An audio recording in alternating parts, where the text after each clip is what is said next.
I shut the door, leaving the scorching Cairo heat safely outside, and stepped into the tennis court-sized hall. Children's chatter and babble echoed off the walls. A slender, neatly dressed man made his way to the entrance. I could not understand the Arab greeting, but I got the idea from his kind gesture. With a mischievous smile, he switched to English. "Welcome. I am Ashraf, the director, and we welcome you to the Center for Cairo's Abandoned and Disabled Youngsters." And interrupting himself, "Or for as many as we can handle at one time." His eyes were warm and honest. The lines on his face spoke of years of agony and worry, and the thinning threads of his collar of one too many wash and iron. This is not from a fictional novel, but the I in this story is me. We will continue with the story in a moment. Before I introduce myself, the people that know about these YouTube videos, they say, "About now, I must tell you to please subscribe." So please subscribe. I'm Stefan van der Berg, and I am the ministry leader at Dialogos Ministries. Thank you for joining us on this journey to Egypt, one of the strategically most important countries for missions focus in the Arab world.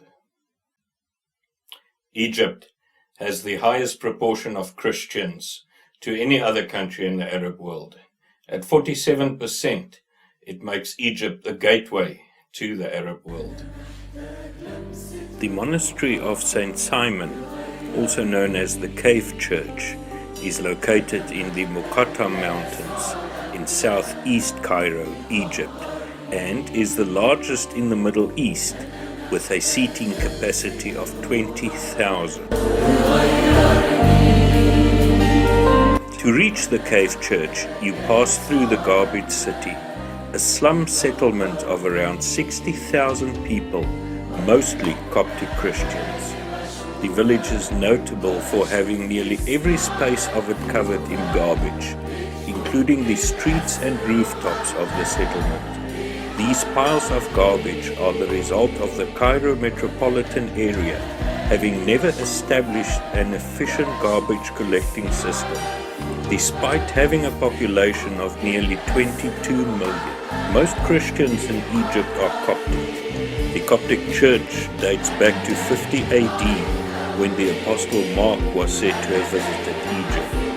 Reliable numbers are hard to find, but estimates suggest they make up somewhere between 6 and 18% of the population of 106 million. The persecution of Christians in Egypt commonly occurs at community level. Christians are typically treated as second-class citizens. Christians from a Muslim background face enormous pressure from their families to return to Islam. The state also makes it impossible for them to get any official recognition of their conversion. When we visit Cairo, it's always a priority to visit the children's home. And what we normally do as a team, we stop at the Kentucky Fried Chicken and get enough chicken for all the children. And it's always for them such a joy. They don't always get a treat like that. And we also have the opportunity to feed them in the afternoon. A lot of them aren't able to eat themselves, and I'm always touched by the blind children. Whenever you give them something, how they first feel your hand, or their hand will go over your face, and they'll form a picture of who you are. On one occasion, after lunch, Ashraf took me up to a music room. And as I entered the music room, there was a piano and a drum set. And behind the drum set was Daniel, a young man whom we met the afternoon. He's blind, he's mentally challenged, and also physically challenged. And Ashraf sat in front of the piano, and he started playing a tune. And I watched the story, and Daniel didn't do much. The next moment, with one drumstick, Daniel started to hit one of the drums. and the joy and the laughter on his face, and he couldn't stop. This was for him the most enjoyable act, I think, of the day. This experience deeply touched my heart, and I realized anew for myself that God can and wants to use me exactly who I am with what I've got. Even if it's just one drumstick and a single drum. And I must just be able to beat according to God's tune. And the same applies to you. God has created you very unique. He's loved you from the beginning of the world.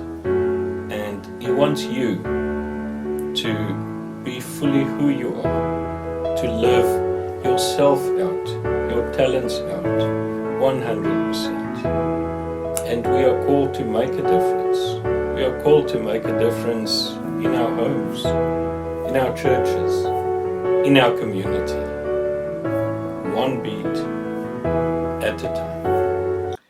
On leaving the children's home that day, I had to hold back the tears as Ashraf repeatedly thanked us and hugged us, and just for being there and just for blessing them with our presence. And I've seen this many times in visiting the persecuted church and the church in difficult places. We go with the mindset that we're going to bless them, but you walk away from there and they've blessed you as much as you've been a blessing for them. Dialogos is an umbrella organization for a group of specialist missions consultants, and we are ready and available to assist you and your congregation to strategize your missions activities to have the most impact. When contemplating global missions, we need to acknowledge that 40% of the world's non-believers have many Christians in their own people groups who can reach out to them. The strategic approach to cross-cultural missions would be therefore to partner with those who already know the culture, the language, and the customs. Developing partnerships is the new norm, and twinning churches with churches and believers with believers will take missions beyond traditional limitations and will allow all role players to play equally significant roles. This is where Dialogos comes in. Twinning is not a new concept in global missions, but it is a neglected concept. For too long, missions was a one-way street where there was a sender and a receiver. However, the immediate challenges of COVID-19 have thrusted traditional missions into a new direction. At Dialogos, we have adopted this concept with good success. I leave a link below to find out how your congregation can benefit from twinning.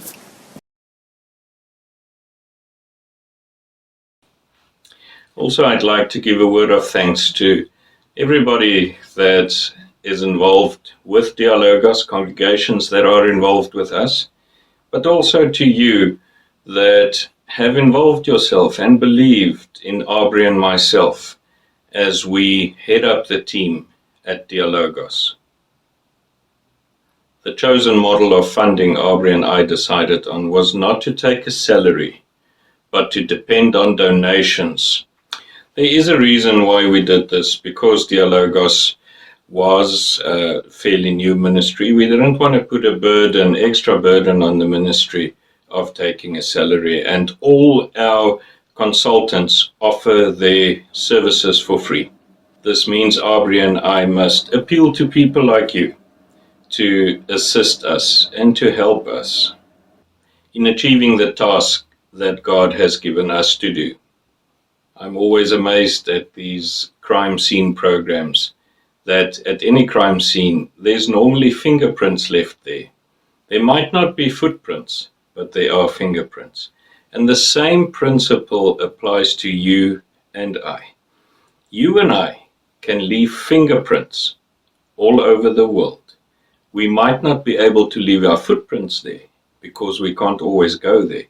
But Aubrey and I, together with Dialogos, is prepared to help you leave a fingerprint in countries like Egypt, in the lives of people like Ashraf, and thousands of other people that are involved with us. And with this, I appeal to you to consider, and prayerfully consider, contributing towards Aubrey and I. My suggestion is that any contribution that you do, to do it through the Dialogos website. I've left the link below. Dialogos is a registered non-profit company, thus all our financials are audited, meaning there's full accountability on any donation received. Also, if you do donate, please just put in my name as a reference. I had a lot to take in and to comprehend after we left the children's home, and normally on a trip like that, it's so jam-packed with meetings and meeting Christians and persecuted Christians and encouraging them and equipping them to do the work there where they understand the culture, where they speak the language, that it was only after I got home that I really could sit back and make sense of that whole experience. In all my trips I've done to the persecuted church, that trip is the one that's had the most impact on me. Please, don't forget to subscribe. Also, if there's a question or a comment, please leave it in the comment box below or send us an email. God bless.